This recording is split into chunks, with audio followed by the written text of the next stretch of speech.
Welcome back to Taking the Supply Chain Pulse.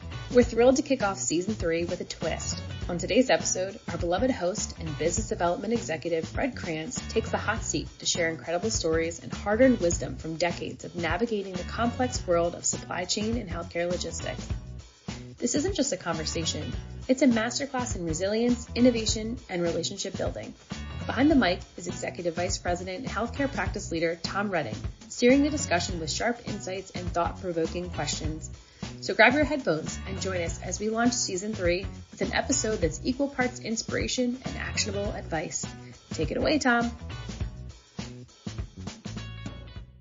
I really appreciate the opportunity to interview you after 60 years of being in the industry. It's certainly it's my pleasure. Yeah, I started in the industry before there was one. So anyway, it's good to have you here. And you know, I've got 2 big anniversaries coming up in November. My first anniversary is 60 years in healthcare, which has already happened because I started U.S. Navy Hospital Corps School back in 1965 in September of 65. And then in November, I'll be turning 80 years old. So, you know, that's a long time. Well, it's the new 70, right? You know, 80 is the new 70. Well, I hope it's like the new 50, but new 50. But there you go, man. You can only hope. So fire away, brother. All right, man. Well, hey, listen, we always talk about your wardrobe and what you're doing and what you're not wearing, and you know, and how people are going to respond to it. So the first question is, let's trace how your fashion style has evolved over the years. Well, you know, that's funny that people remember me for mainly my pants. But you know, I started out my first uniform in healthcare was as Navy corpsman. So I wore a U.S. military outfit. And then after I got out of the military, I was a nursing assistant at Baptist in Miami, so I wore regular nursing assistant attire. And probably after 7 years, I finally got into management.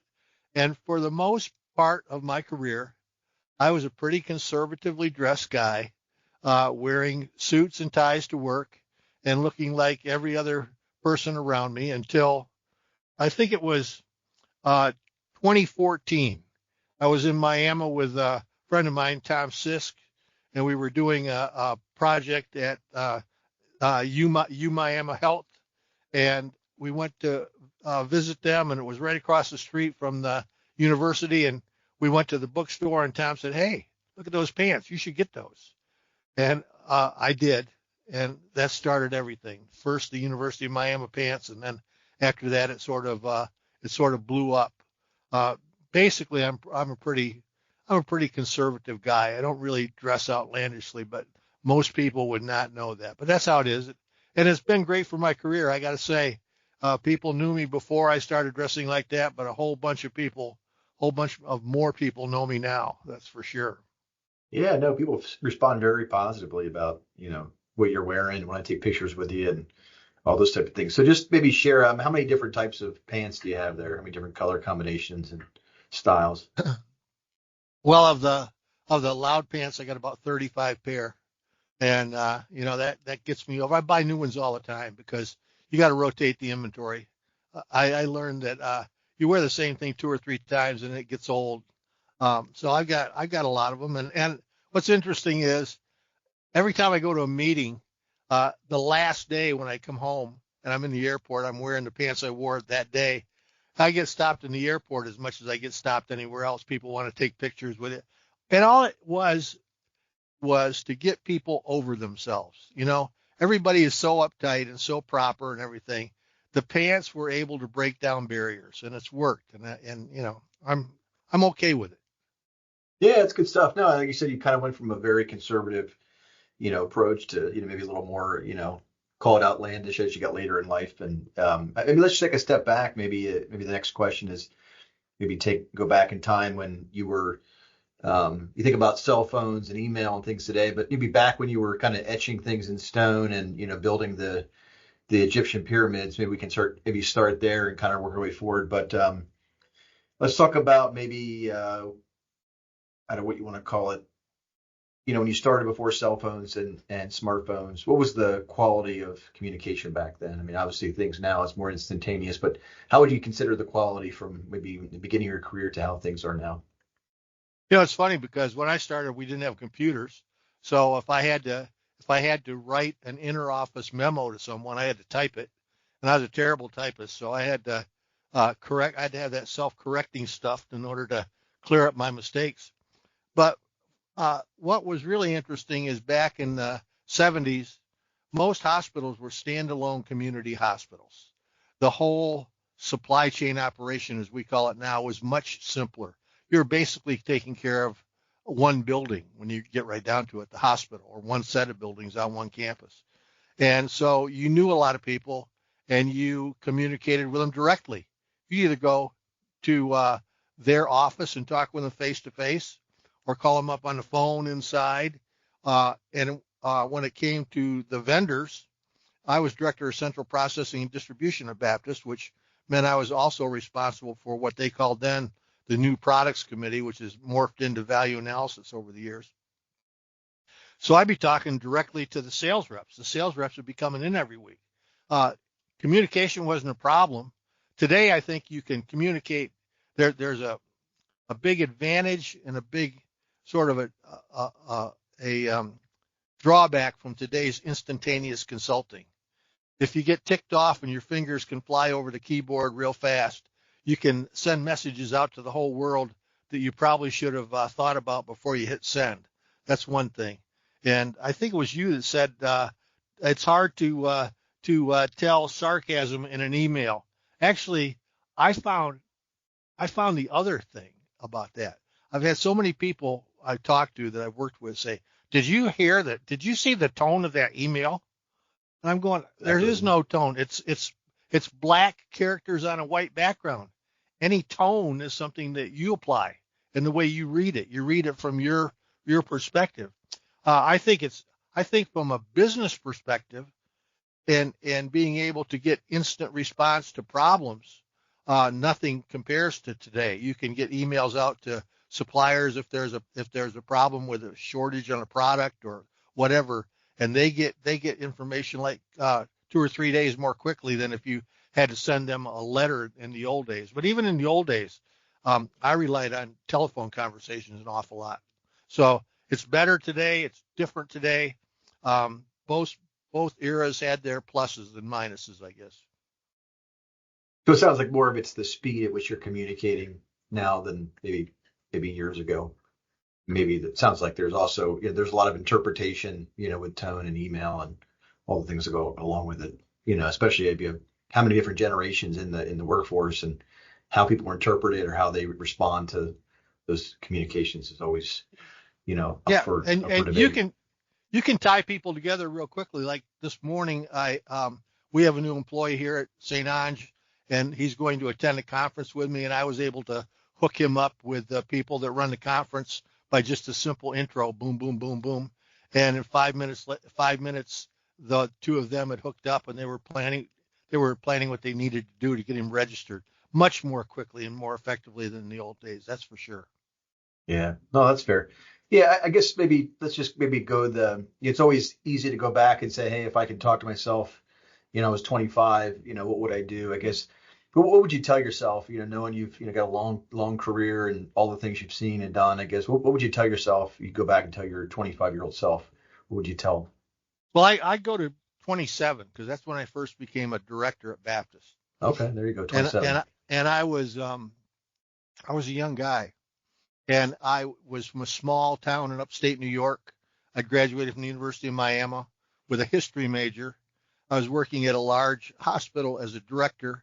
I didn't really even understand how important that was. I mean, that's a pretty young age to be a director at a place that big. But I was always very into being right and very much into just being on all the time. It was always a contest, and I had to win. And I was a pain in the butt, really. And if I could talk to myself back then, I would say, calm down, listen to your elders, join in. You don't have to win all the time. You don't have to prove you're right all the time. I think it impeded me. It helped me in many respects, but I behaved that way out of lack of confidence about who I was. I just had didn't have enough confidence to be myself, so I just was always on the competitive side. Yeah, that's fair. I guess maybe go even further. I guess um, over the course of your career, who made the biggest impact? I mean, obviously, you said you started to have a certain mindset, and obviously it's changed over time. And how I interact with you over the last 5 years, and maybe all the perspective you share with me. But what would you say? Who was the biggest kind of impact to your Well, career, or you feel like the industry? well, when I first started in healthcare leadership, a man named Rusty Slade, who was the controller slash CFO at Baptist Hospital in Miami. He's a little short guy from Kent, Ohio, red-headed guy who had been a rear gunner on a B-17 in World War II, who'd gotten shot down over Frankfurt, Germany, gotten beat up by the townsfolk when he survived and landed on the ground because the Americans were bombing him. Made it through 3 years in a German prisoner of war camp. Came back, went to Kent State University, and his wife told him she was going to help him work his way through college. She got pregnant immediately, quit work. He ended up, I guess, working for one of the rubber companies in Akron. Ended up in Indonesia, got captured by the insurrectionists twice. This guy had gone through all kinds of things. Nicest man in the world. He was like a father to me. And he saw that competitiveness about me. And one day after I'd gotten into an argument with one of the physicians at breakfast over Ted Williams' lifetime batting average versus Babe Ruth's lifetime batting average, the doctor said Babe Ruth had a lifetime batting average of .344, and I said, no, that was Ted Williams. Babe Ruth at 342. And I knew I was right because I'm always right about baseball. And he left, and Rusty said, Fred, come down to my office. And so I went down to his office, and he closed the door. He says, son, he says, you're a very smart kid. He said, you know more things than anybody I know, but you're not helping yourself by having to be right all the time. What did you gain from the fact that you were right with that doctor in that conversation? Nothing. And what you did was you probably embarrassed him and lost his respect. And he had a really fantastic impact on me because he was able to tolerate me where a lot of people weren't. And he was able to be patient with me. And, that stuff stuck right with me. And in my professional career, from the healthcare performance side, I would say that Tom Hughes of Concepts in Healthcare probably had another impact on me. He probably has produced more people that are in the Bellwether League than anyone else. Just a excellent supply chain leader and a great person to have had as a mentor. No, that sounds good, Fred. Yeah, no, I mean, there's certainly a number of folks that impact your life and kind of shape you and kind of change your perspective over time. I guess maybe kind of shift gears a little bit and think about, there's a lot of discussions around innovation in the industry, but what would you say is the greatest innovation you've experienced in healthcare over your last 60 years? I thought about that the other day. I think the first open heart surgery or heart replacement surgery took place in like 1965 or somewhere thereabouts. South Africa, I think, is where it took place. And that's when I started. So if you can imagine all the stuff that's happened since then, I mean, Incredible. how do you pick something? I'm talking about, if you mean in healthcare, so many things have happened. It's unbelievable. If you mean in supply chain, that's a different thing. For me personally, the thing that I never thought about it at the time, but I think I was a corpsman in Vietnam with Marines. Mm-hmm. I was a combat medic. And the single biggest innovation in that war, the thing that saved the most lives, was not any of us corpsmen who did our job. We did our job, but it was logistics. It was the helicopter. We got people on a helicopter immediately after they were wounded, and that helicopter took them to the next place in the chain, the care chain, if you will, not the supply chain. It would take them to a field hospital like a MASH unit, and then from there they would be stabilized and taken to another place, ultimately being moved either back to the States or treated and moved back to duty. And it's not a healthcare instrument. It's not, but it was the singular most important instrument in saving people's lives. In Vietnam, 98.3%, I think it is, of the people who were wounded but didn't die, they survived. And the reason they survived was because of the logistics system, the fact that people could be treated and could be taken to the next appropriate place in a timely fashion and get treated again and ultimately make it back to good health. But in our supply chain, I would say the biggest innovation for us was the ability to gather large quantities of accurate data and then be able to turn that into actionable items. That's good stuff, right? Yeah, I mean, it's I hate to say it's more of the things that you don't see that have the bigger impact than the ones that are right in front of your face. So there's, like you said, about the logistics and all the things that go with it. So thanks for sharing that, Fred. Before we dive back in, you may be asking yourself, is my supply chain future ready? At St. Company, we don't just optimize logistics, we engineer smarter, leaner, and more resilient systems from end to end. From manufacturing to retail to healthcare, our experts bring decades of experience and cutting-edge strategies to transform your operations. Visit and discover how we're shaping the future of supply chain, one solution at a time.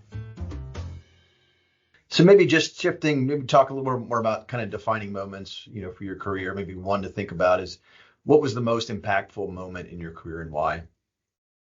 Well, I can't really tell the one that was the most impactful in my career, but I'm going to tell the one that was second most impactful. Okay, sounds good. We all come to a point where you have to put up or shut up about who we are. And I was working in a large system in the Midwest. I was running the supply chain, and the chief operating officer there had asked me to put out an RFP for to change potentially our group purchasing organization. He told me which group purchasing organizations to send it to. He told me to keep it on the down low, and I did. And he told me not to send it to our current GPO because we already knew what we were paying for things with them. So I did exactly as he said, signed 2 NDAs saying I would not release the information or share the information inappropriately. And we compared against 3 GPOs and added in our own, what we were purchasing off contract with our own internal operations. And we found a potential winner, took all the information to my boss, who was the CFO. And then all of a sudden there was this meeting called from the CEO and our current GPO. They were coming in to, we were going to sign with them, and we're going to commit to them. And they had come in third in the analysis. And I show up at 8:00. The CEO's there. My boss isn't there yet. And I'm with my director of purchasing. She is with me. And, this is a right or wrong thing. I see these people from the GPO. I see the CEO, and he wants to start the meeting. And I said, hey, my boss isn't here yet. I'm not going to start until he gets here. And so we waited. When we came there, they presented figures that were totally false as far as what the pricing could have been, because GPOs always would quote you their best price, whether you could get that price or not. And every time they would do that, I'd say, this is not right. And the CEO would interject, well, they said, if this is true, then this. And I said, no. His name was Leo. I said, Leo, you're wrong. It's not true. And he did it again, and I said it again. And by the third time, I said, look, Leo, before you say it again, you said it. You've been wrong twice on this. You're going to be wrong the third time. And so don't even bother to say it. These are the facts. And he was really mad at me. And when we got done, I thought I was going to get fired. But my purchasing director, she was very proud that I'd stood up for her and them in the process. And we went back to my boss and I said, hey, you realize I signed 2 NDAs. I'm on the line for this pricing having been shared. You didn't stand up for me at all during the meeting, and you guys told me to do this. And I said, I'm not going to tolerate that kind of behavior from you guys. I expect better. I thought I was going to get fired, and I didn't. And the fact that I did what I was supposed to, I did what was right, and took a chance of getting fired and didn't, really had a big impact. It was a fresh moment for me. So after that point, I was never afraid to stand up to people again. No, that's an incredible example, Fred, because we work with a lot of folks around the country, and you get different perspectives. And I would say more times than not, folks won't put their neck out there to really address these things or just let things happen. And it's a very admirable story. So maybe let's talk a little bit about can shift in a tad bit here. Let's talk about your biggest accomplishment, the course of your career. It's maybe hard to define one specific thing, but is there something you would say, hey, this kind of no, I think that top? I've been very fortunate, Tom. I mean, you go to meetings with me, and you know that over the years I've met a lot of folks. But a couple years ago, I made a list of all the people that had worked for me when I was director or when I was in management that had reached positions of director or above that I'd sort of helped. And I had a list of over 30 people there. And I'm always humbled when people come up to me at meetings and say, hey, you helped me get this job I didn't even know I had. I think one of the things that we're supposed to do as professionals and as human beings is help other people if we can. And I take pride in doing my best to help people that I respect and trust and have faith in their competence. I don't refer people for jobs just because I know them. That's for sure. But I feel good about that. That's been one of the one thing that I can hold my head up high about, I think. That's good stuff, Fred. How about your biggest regret? Well, in healthcare, I don't have any regret. I mean, I can't think of anything that I would have done differently at any time that would have caused a better outcome than what has happened, the way things have just unfolded. But in my personal life, I have 2 times that I really wished I had done something different. The first time was in 1966, in like January of 1966. I was at the Naval Hospital in Philadelphia, and I went to a Philadelphia 76ers versus Cincinnati Royals game.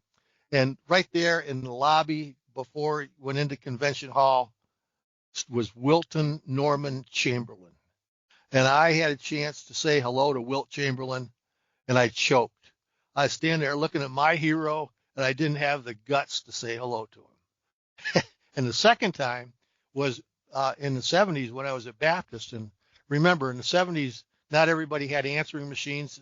I didn't have one. I didn't have one at home until, I don't know, maybe it was even late 70s, early 80s. But on one weekend, my friend Vic Arano lived next door to John Underwood. John Underwood's a big sports writer who wrote My Turn at Bat with Ted Williams and another book with Ted Williams. Ted lived down in the Keys. I go to work on a Monday morning, and Vic says, hey, Freddie, where were you this weekend? I said, oh, I was doing something. He said, well, Ted Williams came up from the Keys to work with John Underwood on the book, and I was over there, and I got talking about you, told him how much you knew about baseball, and Ted Williams said, well, Jesus, let's call the guy up. He said, we called your house all day, and no one was there. So that's another one of those things that I missed. I would have given anything to talk to Ted Williams, but that's it, That's good stories. Good stories there, Fred. Wow. So Yeah, I mean, you got a lot of good stories there, a lot of good examples that others can kind of learn from. I guess, you and I talk about this a decent amount, and we're always impressed at the energy you have. You might say, hey, I'm turning 80 in November, and um, I'm always impressed at the energy and enthusiasm and just the overall communication you have with the team. And I guess for me, it's, one of the questions was, why not retire and enjoy life? What would you, again, you could say, okay, well, I enjoy being involved with people. I enjoy the company. I enjoy the industry. I guess, why not retire and enjoy life, with your family? Well, I think you've answered the question for me. I think that question came from my buddy Bill Sheehy that I worked with at Concepts with Healthcare, and Sheehy was a guy that's been married to one woman and saved his money all his life, and he is fiscally comfortable. I haven't done quite that well in some of those respects, but I really enjoy what I do. I want to stay continually relevant. I still think I am. I still think I'm bringing value to the industry and value to the folks around me. And I honestly believe that if I were to retire, um, I would probably waste away in a matter of weeks. There's nothing else out there that sort of lights my fire like my healthcare's been my whole life. It's like being a gym rat. I've been in the gym all my life, and you get used to it, and that's where you want to be. I'm very appreciative of St. Ange for hiring me in my old age and keeping me around and letting me have the ability to write articles and talk to people and still help grow a business. I don't know what I would do if I retired. I would be lost immediately, to tell you the truth. Yeah, no, I understand, Fred. Yeah, we all kind of go through that and think about what the future looks like. And yeah, I mean, we certainly appreciate everything you've done and certainly appreciate the interaction on the podcast and just, staying connected with the industry. And I guess maybe I know there's not a question. I know I went through the kind of the questions that we received from others, but just thinking about the last 60 years, I guess if you could say, hey, and you could fast forward 20 years from now, I guess are there one or two things you feel like, hey, the industry really, the healthcare supply chain really needs to do these two or three things, like to really advance the ball? I guess what would it be in your mind? Like if you could fast forward 20 years from now and say, hey, this is where we want to be. Well, I think there are a couple things. Number one, unless something drastically changes, we're still going to be a country without an official healthcare system. We have a healthcare industry, and we have about 6,200 hospitals out there, half of them operating independently, half of them under IDNs. The bigger the systems, the broader the base of delivery, the more difficult it becomes. We're going to have to continue to develop professionally educated supply chain folks to run these more sophisticated systems. That's number one. But we've also, and I think the danger of simply having a supply chain education without a healthcare hands-on understanding of how the industry you're in works hurts the people that try to come in from the outside. I think that the biggest advantage I ever had was the 7 years of being a caregiver that I had before I had one day of management. I really understood how things work. And I think that as we develop these programs, I would like to see the healthcare supply chain programs develop with sort of classes in actual healthcare so that the folks that are in those classes can see the environment that their supply chain works in. Technology is going to continue to increase and improve. We're going to be able to process data faster, better, more accurately. So we'll be able to really apply best supply chain practices to a chaotic supply chain that is healthcare. I think that's going to continue. So I just think we're going to get better leaders. There are going to be fewer organizations in healthcare as the big IDNs continue to grow, but they're all going to be operationally better, I think. Well, sounds good, Fred. Appreciate that. Maybe my last question for you is, just thinking about all the generations that are in the call it the workforce, or across the globe. I guess, are there one or two things that you would share with the younger generation? You could say which generation, but just in generations in general, I guess, is there anything that you would say, hey, earlier in your career, early 20s, early 30s, I guess, what would you tell them? Like, what would they do? What should they think about? How should they approach, their work? I tell them a lot of things. Number one, I've been lucky to have started my career and ending my career working for excellent organizations, working first with Baptist Hospital in Miami and now with St. Ange.